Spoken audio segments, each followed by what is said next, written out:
Hi everyone, আমি কনা বলছি। আজকে আমার প্রথম ব্লগ কেমন হবে জানি না, ছোট একটা ব্লগ দিয়েই শুরু করব। তোমরা সবাই আমার পাশে থাইকো, একটু সাপোর্ট করো। পছন্দের একটা ফুলের গাছের পরিচর্যা তোমাদের দেখাবো। ডালিয়া ফুলের গাছে অনেক পোকামাকড় লাগে, তার জন্য আমি একটা নেট দিয়ে ঢেকে রাখছি। এখন আমি সব লাঠি উঠাই ফেলাবো। এখন আমি গাছে সার দিব। গাছে সার দিতে লাগবে জৈব সার, একটু ভার্মিক্স কম্পোস্ট দিয়ে একসাথে মিশিয়ে তারপরে আমি গাছের গোড়ার একটু দূরে আমি দিব। তারপরে পর্যাপ্ত পরিমাণে জল দিয়ে একটু রোদ্রে রেখে দেব।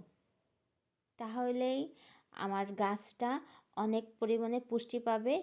এবং তারপরে আমি বিকেলবেলা আবার সেই একই রকমের জাল দিয়ে ঢেকে রাখবো।